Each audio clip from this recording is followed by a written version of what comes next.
Hello, my friends, and welcome back. Thank you very much for being with me again today.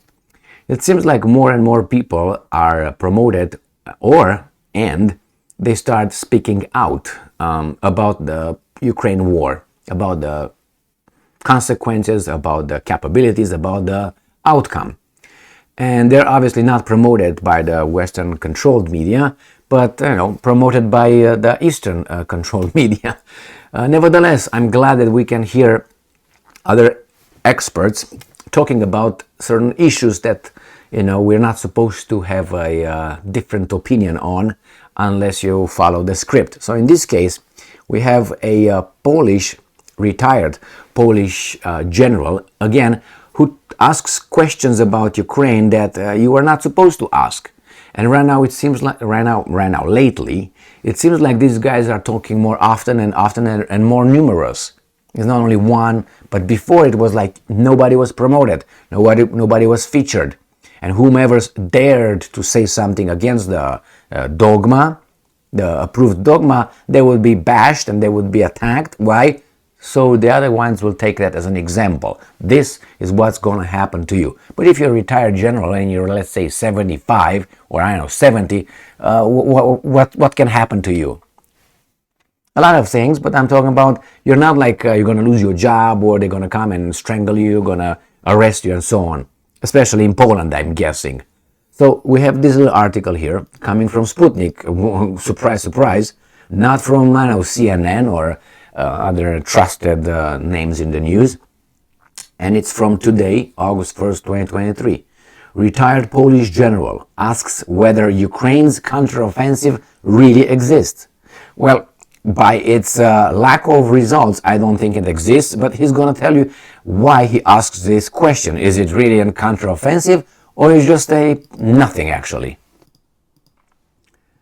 So, this coming Friday will mark the 2-month anniversary of Ukraine's counteroffensive, with Ukrainian forces making few gains in close to 60 days of heavy fighting against fortified Russian positions despite receiving NATO training and tens of billions of dollars worth of the latest Western defense hardware. That is entirely true what's going on here. And I asked this question, I think yesterday or the day before, about it's almost, I said a month and a half, almost 2 months, and I don't see any breakthrough yet. It doesn't mean it cannot happen today or tomorrow, but it's more unlikely.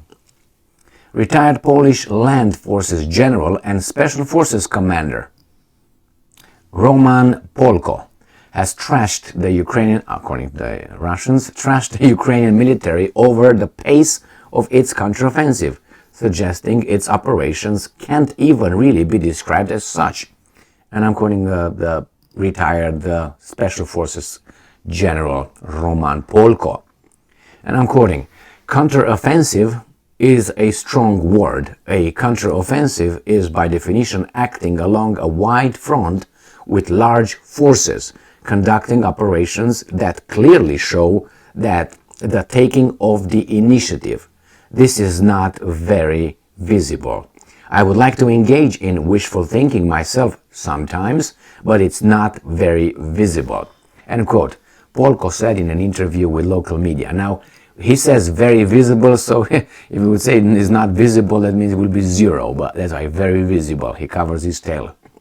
Nevertheless, surprisingly, he makes an, I would say, accurate description of what's going on over there. And I'm quoting again, Ukraine, for many reasons, and I don't know whether this is due to lack of preparation or lack of air power and artillery, is limiting its activities to small tactical movements, whether in the area of Bakhmut, Artemovsk, or in the south, the former commander said. Correct.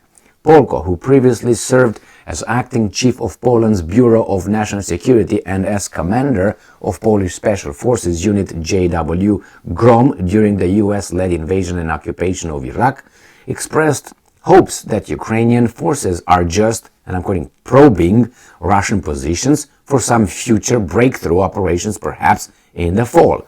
Well, I don't know if that's a good case, because winter comes and what are you going to do? Going to face Napoleon's fate?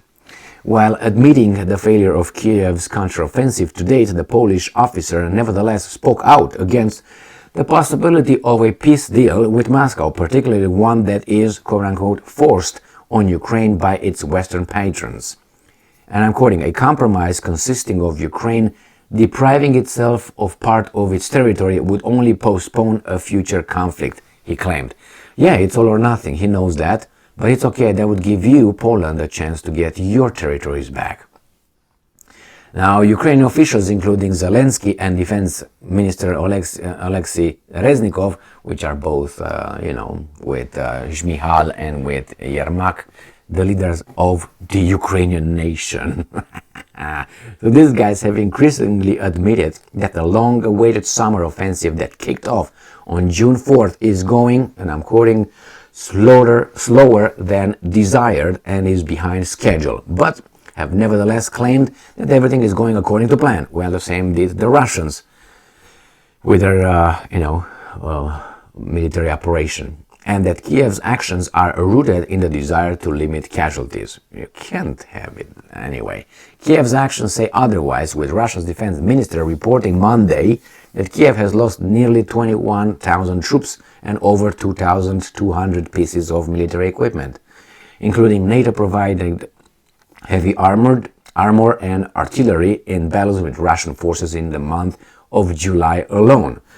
Polko's comments also Polsko's complaints about Ukraine's forces' failure to make progress against Russian positions are the latest instance of Western and NATO officials, media and officers blaming Kiev and Ukrainian commanders' tactics instead of asking questions about the quality of Western arms assistance and training or the wisdom of sending Ukrainian troops on the offensive against entrenched Russian positions without air cover and artillery superiority.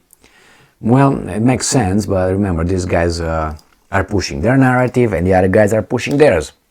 This is the Russian narrative. The Pole, the general, has a point, and I don't think you probe someone's defenses for 2 months. I mean, I don't have that kind of, knowledge, but still, from a logical point of view, and I've never heard of this lasting so long. When you heard about a counteroffensive in the wars that you might have studied in your life, you realize that you didn't probe defenses for 2 months. You do it for 2 weeks, max 3 weeks, and you see who's who, what the dynamics are over there. You study where the positions, where they fire, what's the angle, what are the maneuvers, what are the orders, and then you bring what? Do you have anything else? I don't think they do have anything else.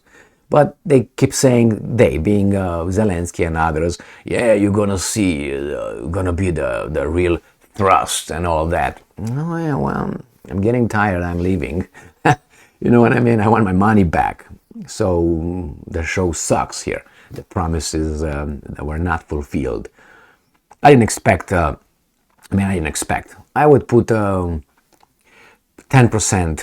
if 10%, a success percentage for the Ukrainians to break the front, not to push the Russians anywhere, to break the front somewhere. 10%. Why? They don't have the capability. The guy is right without the air, not the guy, the Russians actually, without the air superiority, planes or shelling capabilities, and they don't have the personnel. That's another thing. I don't think so. And those guys are waiting for them, and they know. So it's not like, oh, we're under attack, surprise. They prepared for that. Did they have enough time? I don't think so. But it seems like with how much they had, nothing happened for 2 months. I know there are other people out there who have a lot of money, so they cannot damage their empires just by a fraction if they speak out. And there are a lot of them who I read in other articles speaking out, but they're not promoted by the mass media, are not featured by the corporate media and so on, the free media.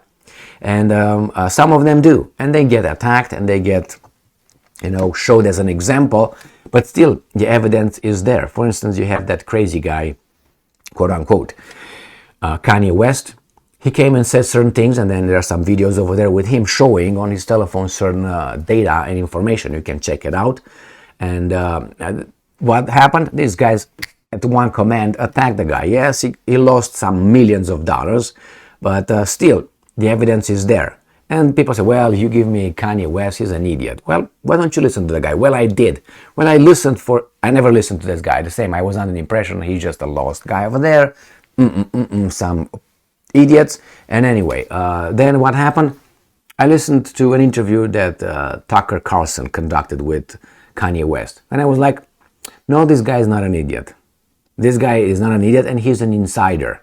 And these guys are shitting their pants because Kanye West talks about and gives names. He did not go deeper into providing information, but he is sometimes, I don't say I'm Kanye West or anything, thank God, but gives you some hints. And it's up to you, or for me, or for us, to pick that hint and say, what was he talking about there? And you go deeper and you find out something that opens up a new universe, a new horizon, broadens your knowledge, your information. And the same, I mean, how should I call it, baggage of information, however you call it. So the same here. He just gave a few things, and it's up to you to go. And I went and I checked certain claims that he made, and I said, oh, that gets me in something else, and in something else, and in something else. He's not an idiot. He's cautious. If you're cautious and you know there are consequences, and you mind your business, and you mind your words carefully, you understand the guy is not an idiot. And he's not an idiot. He might be eccentric and all that, but it's one example. There were some others who said certain things, and they were, I don't know, disinvited from the cocktail parties these guys have and so on. But still, the information is there. You know, the cat was released. It's out of the bag. It's for us to look at it, catch it, and say, okay, let's go and look deeper into that. Not in its ass or anything, but no. So the same with this guy. He showed up. He says certain things before you wouldn't hear these things. Now you do. And there's many others who say, well, the counteroffensive is not going as well. Pfft, what? And even they say it. All right, well, I don't think it's a counteroffensive whatsoever. Maybe you could have considered it the first 1 or 2 weeks, but after that I said that's not a counteroffensive. The surprise factor in the counteroffensive is gone. The whole, and as you said, as a tactical, from a tactical point of view, that's not a counteroffensive. That's a... Thank you very much for being with me again today. Stay strong, stay smart, look for the truth, and be just.